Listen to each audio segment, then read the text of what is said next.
rental listing in Brampton is making waves, offering a bedroom that appears to be a converted bathroom for $550 a month. The space has a bed squeezed next to a sink with curtains covering the windows in a home which allegedly has 4 bedrooms and 3 baths. Canada's not getting any cheaper, at least in terms of rent and housing. It's probably the biggest expense anyone will ever need in their entire life. Even if it's not a mortgage, rent payments sometimes are even more than a mortgage. A lot of houses get paid off, and eventually all of that rent money is just pure profit. What is going on in Canada? How are Canadians dealing with rising rent costs? Let's discuss it in today's video with a ton of videos that we will discuss today. So leave your thoughts as well down below in the comment section. With that being said, let's get started. Morning. Happy Monday. You know, things we talk about. I was doing an exterior project on a very busy main street of Burlington yesterday and the day before. It's amazing the number of unhoused people that passed.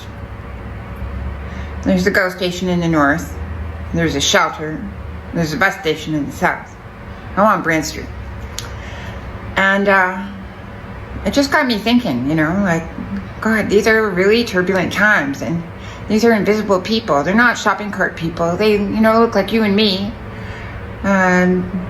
Relatively, you know, they don't look unkept. They got a couple of shopping bags with them, maybe a purse. How many women did I see? Too many. You know, got me.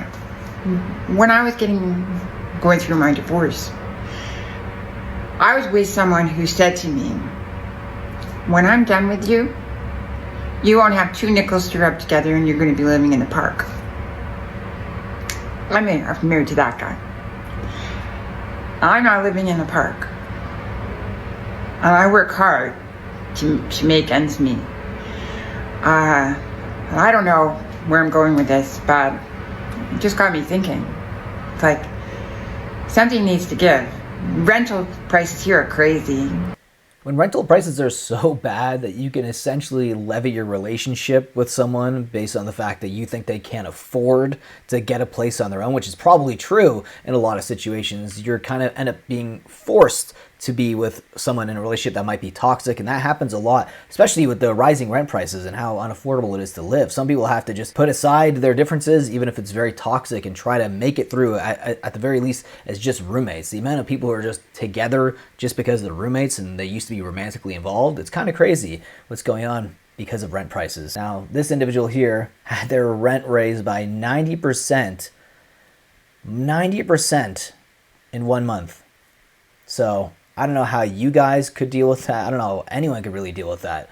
Unless you're like living well below your means, that probably means you're going to have to change your life substantially. You might have to uproot, move to another city, another town, or even have to move back in with your parents. With rent prices going crazy high all over the place, all over Canada, it's very easy to be swept up and people saying, oh, if you want to afford a place nowadays, you just need to work a full-time job and be able to afford your own place. Well, that may not be true anymore, though this hasn't been true for years, but still. There's a few things I want to touch on, but first, take a look at this. This is by CBC Marketplace. Today in Vancouver, to comfortably afford a 1-bedroom apartment, your salary needs to be about $109,000. Probably more than that, to be honest. And $98,000 in Toronto. Probably more than that. It's not just these 2 cities. London, Ontario, a 1-bedroom is nearly $1,800.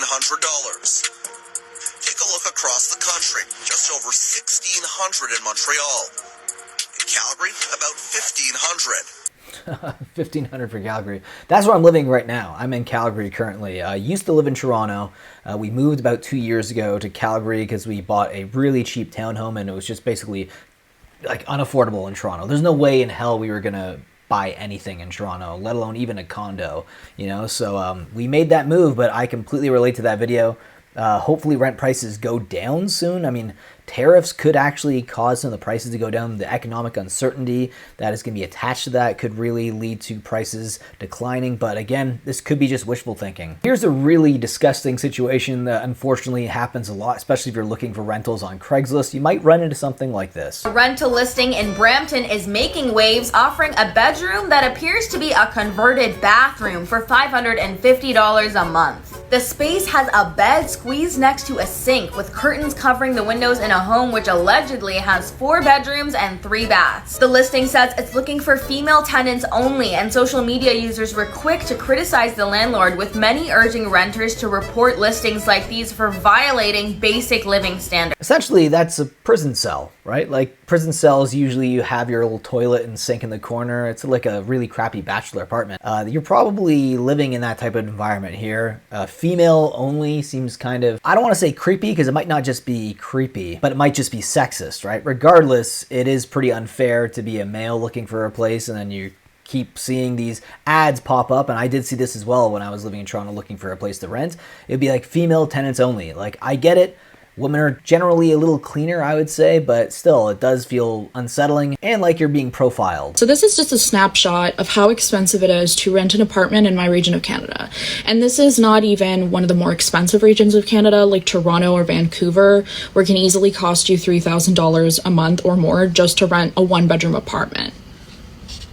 This cost of living alone is overwhelming, but that doesn't even count feeding yourself so you don't starve to death. That doesn't count heating the place so you don't freeze during the winter.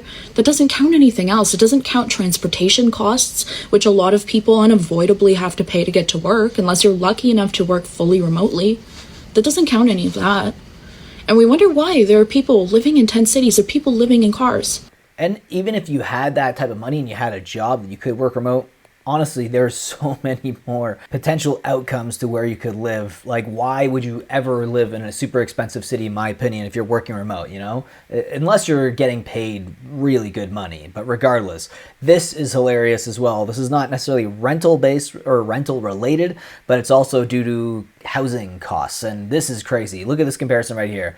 We're talking $1,200,000 in Vancouver versus $1,200,000 in Texas. And that is the reality of where we are. Vancouver is probably the biggest money laundering hub in the world for real estate, and you get comparisons like that all the time. And you can see this all you got to do is just research your own houses on Google, and you'll see comparing places like Texas to Vancouver, or even Toronto to places like Arkansas, whatever. You're going to find a lot cheaper places in the States relative to Canada for pretty much any city or province. With that being said, guys, hope you enjoyed today's video. If you did, leave a like down below, subscribe if you are new to the channel, and I will see you guys in the next video. Take care.